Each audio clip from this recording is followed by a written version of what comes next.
What's going on, guys? It's Greg here, aka NYPrepper.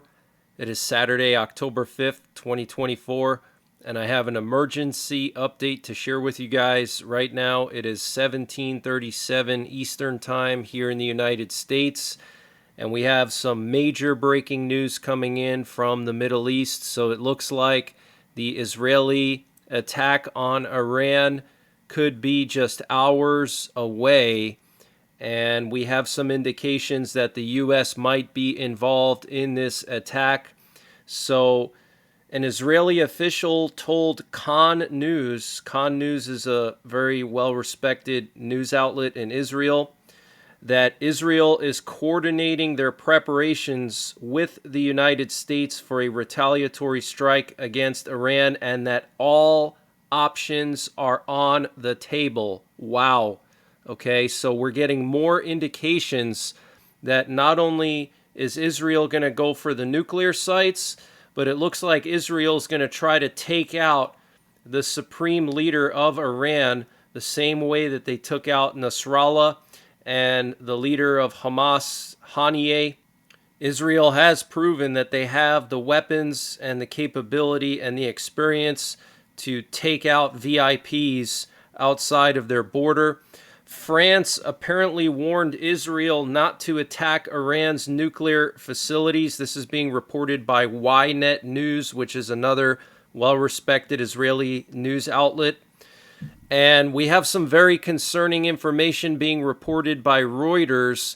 So apparently Jordanian non-governmental organizations have issued safety advisories to their employees in Jordan, citing U.S. sources warning of possible missile activity in the next few hours.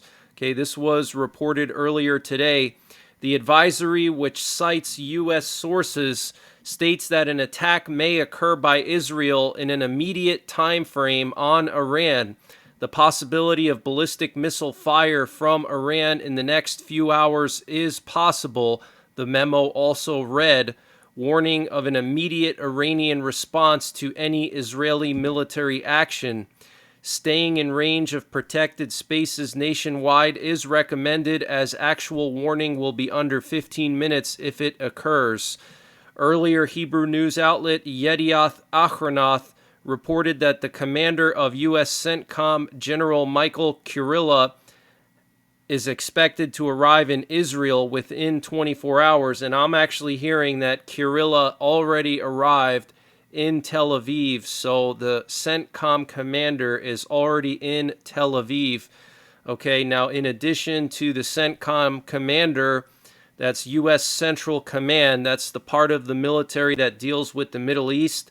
Okay, the general of that part of the U.S. military, the Middle Eastern part, the combatant command, the central command, is now in Israel speaking with the Israeli military generals. Also, we had a bunch of aerial refuelers fly over to the Middle East late last night and early this morning. Another indication that something big is about to go down, but this is absolutely huge, okay? Non-governmental organizations issuing safety advisories to their employees in Jordan, citing U.S. sources warning of possible missile activity in the next hours. Okay, so guys, remember Jordan intercepted a bunch of these Iranian missiles. Okay, they stopped probably half of the missiles from entering Israeli airspace. So now Jordan is a target, and we do have U.S. nuclear forces on high alert this afternoon. Here we have a U.S. nuclear war command and control plane up in the air over South Dakota. It was looping over Lake Superior, which is an unusual area. They never fly up here. Also, we have a presidential doomsday plane that just took off from Offutt Air Base, literally just 10 minutes ago. And here's all of the U.S. Air Force aerial refuelers going to Turkey. This was earlier this morning. This is clearly refueling support for Israeli fighter jets, all those F-22s, F-16s, F-15s, and A-10s. Okay, remember a week ago, I reported that Lloyd Austin, the Secretary of Defense, instructed the Air Force to move multiple squadrons of F-22s, F-16s, F-15s, and A-10s. Okay, guys, that is a massive amount of firepower, all of those fighter jets. They're not moving them there for no reason. They're not moving them there to strike some missile launchers in Yemen and to strike the Houthis. Okay, they don't need that much hardware, that many fighter jets, if they're just dealing with the Houthis or even Hezbollah. Those fighter jets are for Iran. Okay, I personally believe that the U.S. and Israel are about to launch a full-scale decapitation strike on the Iranian government. They're going to try to take out the Iranian leadership. Okay, they're going to try to take out Khamenei and all of the top generals, and then at the same time, they're going to go for the nuclear facilities. Okay, that's why we're seeing all these assets being moved. That's why the CENTCOM commanders in Israel today. That's why a couple of days ago we heard the B-52s communicating on the nuclear forces frequency. They were rehearsing refueling in case of a real-world situation, and the Israeli Home Front Command has issued an advisory until October the 7th. They're saying here in the northern Golan, the confrontation line, the South Golan, and the Upper Galilee, Central Galilee, and Lower Galilee, they have all these restrictions here. And this update was sponsored by My Patriot Supply. Guys, My Patriot Supply is doing a discount on their 1-month emergency food supply. And to get the deal, you got to go to preparewithnyprepper.com, and the link is in the description below this video. This is a 1-month freeze-dried food supply. It has a 25-year shelf life. Normal price is $237. They've dropped it down to $177. So that's a savings of $60. And it's all packed within 2 rugged, water-resistant buckets. Free shipping is included.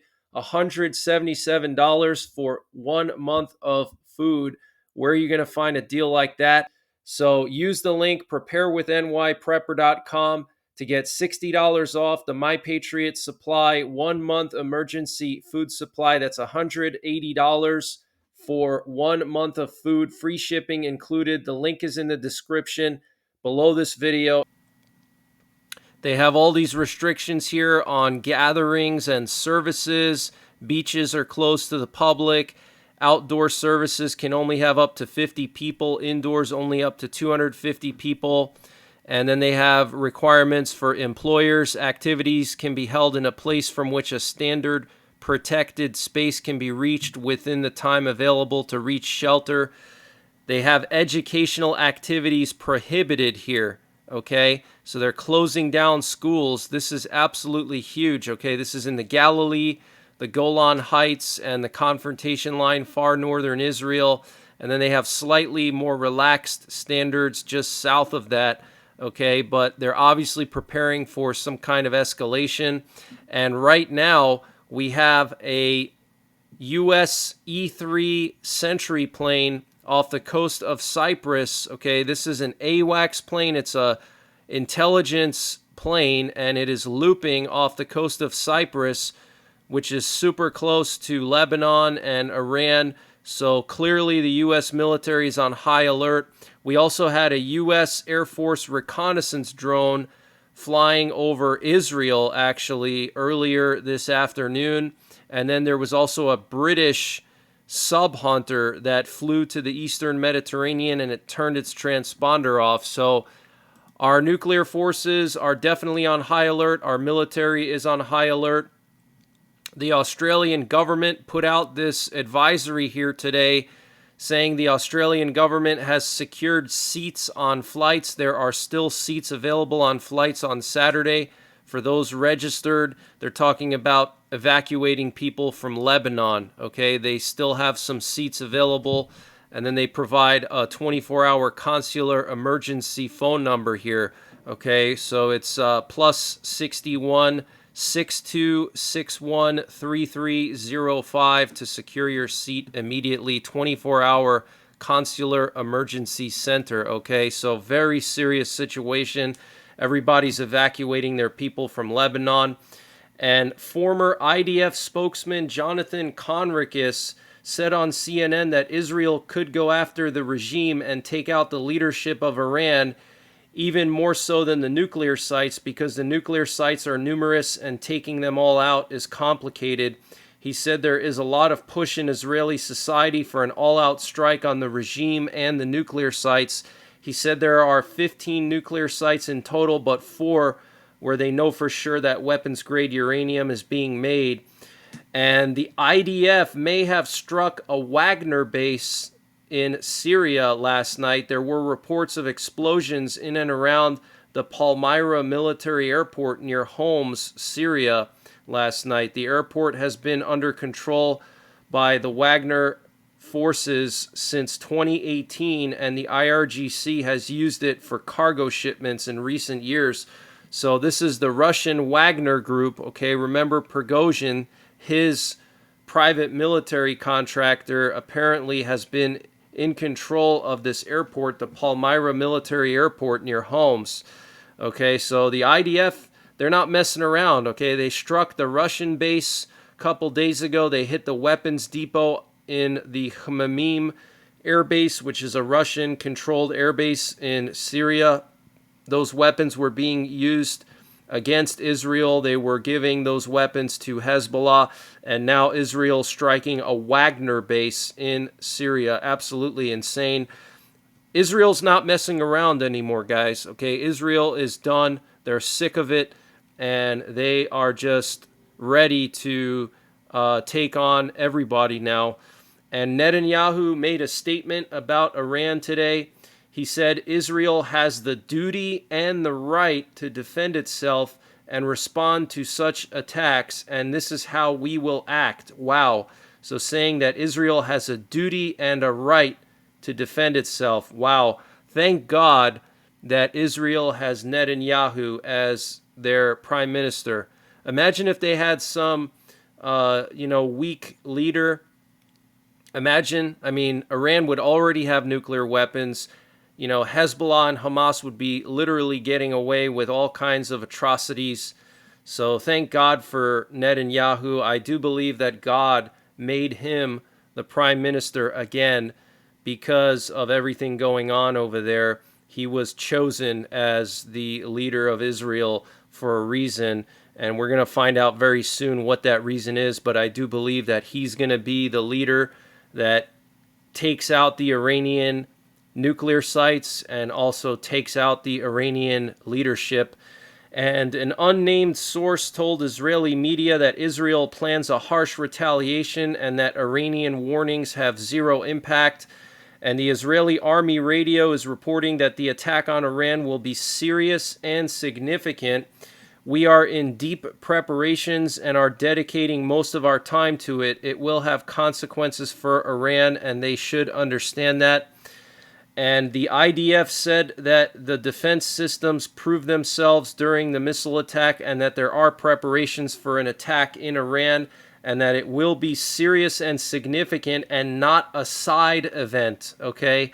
So like I said, guys, don't be surprised if Israel takes out the Ayatollah Khomeini just like they took out Nasrallah, okay? Nobody expected Israel to take out Nasrallah. And nobody expected Israel to take out the leader of Hamas in another country, okay? Israel is so badass that they're literally taking out the leaders of terrorist groups outside of their borders in other countries with bunker busters. Nobody expected that with Nasrallah and Haniyeh, and I do believe that that's what's going to happen to Khomeini. And a top State Department official for the U.S. told CNN that the situation in the Middle East is now on the brink of the abyss and that Israel refused to promise the U.S. that it would not attack Iran's nuclear facilities in response to the Iranian attack. And the Iranian army commander said that the next strike on Israel will be stronger and more destructive if Israel commits a folly and miscalculates. And Bloomberg, citing an informed source, reported that there are concerns that Israel may cross the line and attack more targets than necessary in Iran. And international airlines are now rerouting flights to avoid passing through Iranian airspace, and Iran has declared a no-fly zone over the western part of their country until October 9th. And Iran has evacuated all of its warships from the key naval base at Bandar Abbas to protect them from a potential Israeli attack. There were also reports of an earthquake in Tehran, the capital of Iran, today. There's also many reports about the stopping of trains in Tehran. The reason for the stop is unclear, so they have grounded mass transit in Tehran. Okay, they've stopped all trains at the metro in Tehran. And the IRGC commander Ismail Khani, that's this guy right here, was apparently killed in the airstrike in Beirut a few days ago that killed Nasrallah's successor. So isn't that crazy, guys? Literally in 1 week, they took out the leader of Hezbollah, they took out his successor, they took out the leader of the Quds Force, and now they took out the IRGC commander. I mean, guys, that is absolutely insane. And it is confirmed now that Nasrallah's successor, Hashim Safieddin, has been confirmed to have been taken out in that missile strike in Beirut. I think it was like 2 days ago. And Israel launched another wave of airstrikes in the southern suburbs of Beirut last night. There were massive plumes of smoke rising from the Beirut skyline. And for the first time since the beginning of the war, the IDF attacked an area in northern Lebanon near Tripoli, Lebanon. And satellite imagery has shown that Iranian naval ships are being moved out of all of their ports. So very, very serious situation, guys. I want to just quickly update you on the situation in Europe. The Polish general Wiesław Kukuła said that everything indicates that this generation will be the generation that defends our homeland. Okay, so the Polish general saying that this generation of Poles will be the generation that defends the Polish homeland. Very, very concerning. Also, Ukrainian forces are anticipating an escalation in fighting in the Kharkiv region as units from Chechnya arrived recently. And Trump made a comment yesterday about the situation in the Middle East. He said that Israel should strike the nuclear sites. So listen to this. They asked him, what do you think about Iran? Would you hit Iran? And he goes, as long as they don't hit the nuclear stuff. That's the thing you want to hit, right? I said, I think he's got that one wrong. Isn't that what you're supposed to hit?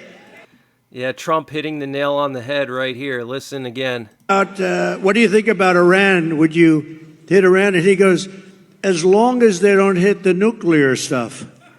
That's the thing you want to hit, right? I said, I think he's got that one wrong. Isn't that what you're supposed to hit? I mean, it's the biggest risk we have.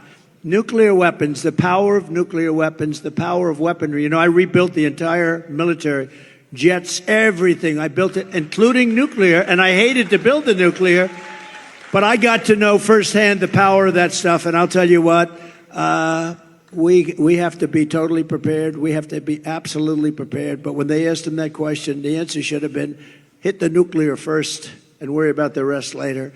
And hit the nuclear first and worry about the rest later. That's what they should. That's what if they're going to do it. If they're going to do it, they're going to do it. But we'll find out whatever their plans are. So strong words there from Trump. But that's the latest breaking news that I have. I do have my 24/7 live stream up right now. You can check into the stream and listen to our nuclear forces. I have a radio here at the compound with a 400-foot antenna to pick up the strategic forces around the world, and that's piped into the live stream. You can also hang out and chat with other people, and I do update the news in the stream periodically. I also have the flights and live cameras. So if anything happens, I will go live.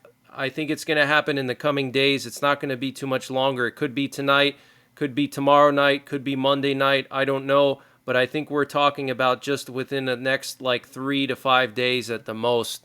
And this could be a full-scale strike because, like I said before, guys, Israel knows that Iran is going to strike again. Okay?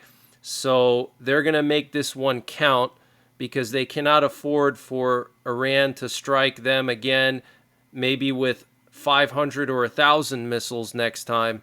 So they might as well go big and take out everything, including the nuclear sites and maybe even the leadership. So get prepared, guys. Make sure you have a fallout shelter nearby. Make sure you have your bug out bag packed. Make sure you're staying healthy. Okay, make sure that you're eating right, sleeping good, and go to the dentist. Take care of any ailments that you have. Make sure you're topped up on any medicine if you need it, prescription drugs, okay? Because if things go down, you're going to need all of that. But I will be back potentially later on, if not tomorrow, and I will be checking into the 24/7 stream, and if anything happens, I will go live. So until the next time, take care, God bless, and don't forget the 3 Ps: prepare, practice, and persevere.